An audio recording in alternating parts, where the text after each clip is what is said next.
My son told me I had 30 minutes to get my things and leave. It was December 23rd. I remember standing in the hallway of the house I had helped pay for. Not the down payment, not the furniture, not the new roof last spring. No, all of it. And looking at the Christmas wreath my daughter-in-law had hung on the front door from the inside. It was one of those fancy ones with fake berries and a plaid bow. I had driven 40 minutes to pick it up from a craft store because she'd seen it on Pinterest and couldn't be bothered. That was 3 weeks ago. Now I was being asked to leave before Christmas Eve because, as my son put it, we need space to start our own traditions. 61 years old. 38 years working freight logistics for the same company out of Columbus, Ohio. I had raised my son alone after his mother passed when he was 9. I coached his little league team. I drove him to every college visit. I co-signed his first car loan when he was 22 and didn't have enough credit history to qualify on his own. I am not saying any of this to make myself sound like a saint. I am saying it because I need you to understand what 30 minutes felt like. I packed 2 bags, clothes, my toiletry kit, the photo of my wife I keep on the nightstand, and my laptop. I didn't take anything else. I thought about taking the toolbox I'd left in the garage, the good one, Snap-on, 40 years old, but my hands were shaking a little and I didn't want my son to see that, so I left it. My daughter-in-law didn't come out of the bedroom the entire time. My son stood near the door with his arms crossed. He was wearing the fleece pullover I'd bought him for his birthday in October. He said something about how I needed to understand that they were building a life and it was hard with someone else in the house. I nodded. I didn't trust myself to speak. I picked up my bags and walked out, and the door closed behind me and I heard the deadbolt turn. I sat in my truck for a while. A 2019 Ram 1500. I'd bought it outright 2 years before because I hate car payments. The heat kicked in slowly. Outside, the neighborhood looked like a Christmas card. Lights on every house, inflatable snowmen in the yards, everything peaceful and lit up and completely indifferent to the fact that I had nowhere to go. I had a buddy from work, Gus, who lived about an hour south in Chillicothe. I thought about calling him. I thought about a motel. I thought about a lot of things. Eventually, I just started driving. The interstate was quiet. Most people were already home, already with their families, already doing whatever people do the night before Christmas Eve. I had the radio on, one of those stations that plays Christmas music wall to wall starting in November, and I turned it off after about 10 miles because I couldn't take it. I was somewhere between Columbus and Circleville when I saw the hazard lights. It was a minivan pulled way off onto the gravel shoulder, nose angled down a little like the front right tire had gone soft. The lights were on inside the van. I could see movement. I slowed down because that's just what you do, especially in December, especially at night, and I pulled in behind them and put my own hazards on. I got out. The wind hit me immediately. It was the kind of cold that finds the gap between your collar and your hat and goes straight for your neck. I walked up to the driver's side window and knocked. The window came down about 3 inches. A woman, maybe late 40s, short dark hair, glasses that had fogged slightly from the temperature change. She looked at me the way anyone looks at a stranger who stops on a highway at night, cautious, measuring. "You okay?" I said. "Flat tire," she said. "I have a spare, but my jack doesn't. I think it's the wrong kind for this van. We bought it used and I didn't realize until just now." I said I had a floor jack in the truck. Good one, the kind that actually works. I always keep it back there along with a bag of sand and a set of jumper cables. 38 years in freight, you learn to be prepared. She hesitated for just a second, then rolled the window all the way down. "I have my 2 grandkids with me," she said. "I just want you to know that." I nodded. I understood what she was saying. "I'll stay right where you can see me the whole time," I said. "You can call someone if you want. I don't mind waiting." She looked at me for another moment. Then she said, "Thank you. Truly. We've been out here 40 minutes. Her name was Josephine, she told me while I worked. She went by Jo. She was on her way from her place in Lancaster to her daughter's house outside of Dayton. Her daughter and son-in-law, their kids, the whole family gathering for Christmas. The 2 grandchildren in the back seat were 7 and 10, a boy and a girl, both of them peering at me through the van window with the particular wide-eyed intensity that children get when something is happening that nobody fully explained to them. The flat was a mess. The tire had a screw in it that had probably been working its way through the sidewall for weeks. The spare was a donut, the temporary kind, which meant she couldn't go highway speeds, which meant the trip to Dayton just got considerably longer. I told her that. She closed her eyes for a second. "This Christmas has just been..." She started, then stopped. "I'm sorry. You don't need to hear about my problems. You're already doing more than enough." "I've got nowhere to be," I said. And I meant it. I got the spare on. Torqued the lug nuts as well as I could by hand. I told her to take it slow, stay right, get off at the next exit and find a gas station to check the pressure because donuts are finicky and the cold affects them more than regular tires. She was writing this down on her phone. The little girl got out of the van at some point. She was wearing a purple coat and she walked up and stood about 3 feet away from me and watched me put my jack away. "Are you a mechanic?" she asked. "No, sweetheart," I said. "I just know a few things. My grandma says men who know how to fix things are becoming extinct," she said. I laughed. First time I'd laughed since before the 30 minutes started. That's for sure. Joe came around from the other side of the van. She was holding her purse open. Please let me give you something, she said, for your time. I held up my hand. Absolutely not. Then at least, do you have somewhere you're going tonight? Do you need to call anyone? I wasn't sure what to say to that. There was a pause that was probably 1 second long but felt considerably longer, and she was watching me the way that perceptive people watch you when they already suspect the answer is no. I'm between situations, I said finally. She tilted her head. Just a little. Are you all right? I didn't answer right away. I closed the tailgate of my truck. The wind had died down some. Above us the sky was that deep winter gray that isn't quite dark and isn't quite light, the way it gets when clouds are holding snow they haven't dropped yet. I'll be fine, I said. You drive safe. Merry Christmas. I got back in my truck. I watched her pull out onto the highway, slow and careful, hazards blinking a few more times before they went off. And then her taillights disappeared around a curve, and I was alone on the shoulder and the wind started up again. I drove another 20 minutes before I stopped at a Pilot travel center and got a cup of coffee I didn't really want. I sat in a booth by the window. A trucker 2 tables over was eating a patty melt and watching something on his phone with earbuds in. The kid behind the counter, college age, was restocking the condiment area and humming along to the Christmas music coming out of the ceiling speakers. Everyone had somewhere to be. I was a 61-year-old man with 2 bags in his truck and no destination. My phone buzzed. I thought for half a second it might be my son, calling to say, I don't know what I thought he might say. It wasn't him. It was a number I didn't recognize, a 740 area code. I hope this isn't strange, the woman said. I got your number off the card you gave me. I wanted to make sure you were all right. I hadn't even remembered giving her a card. I used to hand them out back when I was still managing dispatch, old habit. I must have reached for one automatically. I'm at a truck stop, I said. Having some coffee alone? Yeah. A pause then. My daughter's place is about 15 minutes from the exit you're probably near. I've already called her. She says, please come. She says nobody should spend Christmas Eve alone at a truck stop, and I agree with her. I started to say something about not wanting to impose.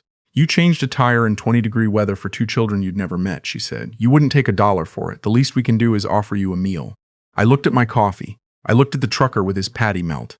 I thought about the motel I'd been vaguely planning to find, the thin pillows and the ice machine down the hall and the local news on a TV bolted to the wall. Okay, I said. Thank you. She gave me the address. It was a neighborhood just outside of Dayton, a place called Beaver Creek. I'd been through there a few times over the years, decent area, good schools, the kind of suburb that still has sidewalks. I pulled into the driveway at 9:15. The house was large, not ostentatious, but substantial. Brick front, 3-car garage, professional landscaping buried under a thin layer of snow. Every window had a candle in it, the real kind, not electric, and the light from inside was warm and gold. A Douglas fir decorated with white lights was visible through the big front window. Jo met me at the door. She'd changed out of her road clothes and was wearing a green sweater. Behind her, the house smelled like something roasting and something baking simultaneously, and there was noise, good noise. The kind that comes from a house full of people who are genuinely happy to be together. Come in, she said. This is my daughter's house. She's been wanting to meet you. Her daughter's name was Mara. 43, bright eyes, the same quick way of taking you in and deciding immediately that she liked you that her mother had. Her husband came out of the kitchen wiping his hands on a dish towel. He was a few years younger than Mara, trim, glasses, the comfortable confidence of someone who is successful without being the kind of person who needs you to know it. He extended his hand. Whitfield, he said. We're glad you're here, Webb, I said. Really glad to be here, more than I can explain. The next few hours were the strangest and best I can remember in a long time. They sat me at the kitchen table and put a plate of food in front of me, and nobody asked intrusive questions or made me feel like a charity case. Mara's kids came in and out. Joe's grandkids, who I'd met on the shoulder of a dark highway 2 hours ago, were now running down the hall in their socks chasing a dog that turned out to be a large old beagle named Captain. Whitfield poured 2 glasses of bourbon and sat across from me. He was an engineer, he told me, aerospace sector, contract work for one of the defense firms out of Wright-Patterson. I told him I'd spent 38 years in freight logistics. He asked good questions, the kind that tell you a person actually listened to your last answer. We talked about infrastructure, about trucking, about how the industry had changed, and at some point Mara sat down with her own glass and joined in, and Joe came and went, adding to the conversation, laughing at something one of the kids did. At 11 o'clock the kids were herded to bed. The house got quieter. Captain the Beagle settled himself under the table near my feet. At some point, I don't remember exactly when, Whitfield asked me directly what my situation was. Not in an aggressive way. More the way a decent person asks when they've sensed something and decided to just say it. I told them. Not everything, not all the details, but the shape of it. My son, the 30 minutes, the bags in the truck. The drive, the shoulder of the highway. Nobody said anything for a moment. Then Mara, I said I figured I'd find a motel. On Christmas Eve, she said. Flat. Not a question. It's fine, I said. Joe said Webb. Just my name. The way she said it stopped me. "We have a guest room," Mara said. "It has a real bed and its own bathroom. I will not hear of you going to a motel tonight." I said I didn't want to impose on their Christmas. Whitfield said, "You already fixed my mother-in-law's tire in the dark on the highway. You're not an imposition. You're a guest."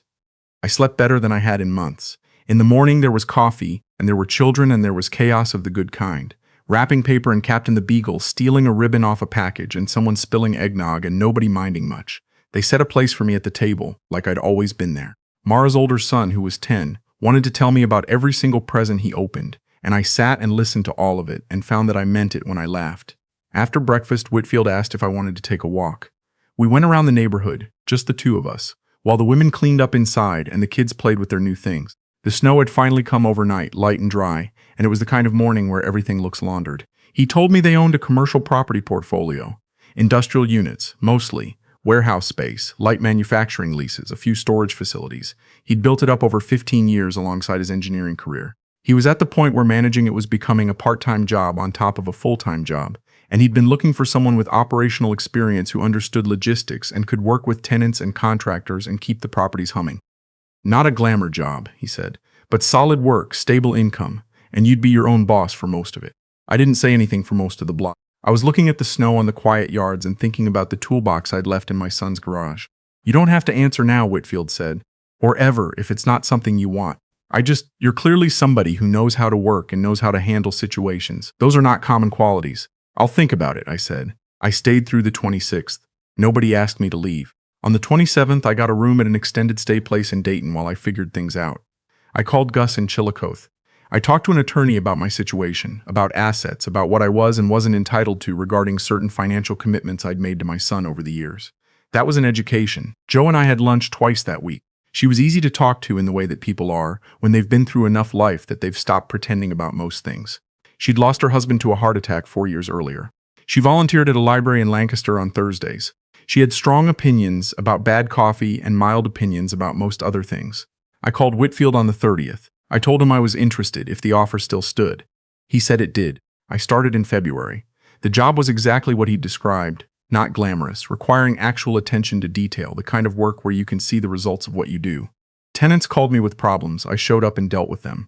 Contractors came and went, and having spent 4 decades in an industry where people routinely try to pad numbers and cut corners, I knew how to read a bid and when to push back. Whitfield seemed genuinely relieved to hand it off. I found an apartment in Beaver Creek. 2nd floor, 2 bedrooms, a parking spot with a plug-in for cold weather. Nothing fancy, it suited me. My son texted in January. He said he hoped I was doing okay and that maybe we could talk at some point. I read it twice and I didn't answer for 3 days. When I did, I kept it short. I said I was doing well and that I'd be in touch when I was ready. I don't know when ready will be. Maybe it will be. I try not to carry it like a stone because stones get heavy and I've got other things to do. What I know is this. The night I drove away from that house with 2 bags and nowhere to go, I thought my life had come to some kind of bad end. 61 years old and being handed 30 minutes to clear out. It felt like a verdict, but I stopped for those hazard lights because stopping is just what you do. Because a woman and 2 children were on a shoulder in the dark in December, and I had a floor jack. That's all it was. I wasn't looking for anything. I wasn't expecting anything. The Saturday after New Year's, Joe brought her grandkids over to Mara's, and they invited me for dinner. The 10-year-old, the girl in the purple coat, sat next to me and informed me with great seriousness that she had asked for a tool set for Christmas, and had in fact received one, a real one, not a toy, and that she had already used it to fix a loose hinge on her bedroom door. "Good work," I said. "My mom says you're going to be around a lot," she told me. "I think that's right," I said. She nodded. She seemed satisfied with this.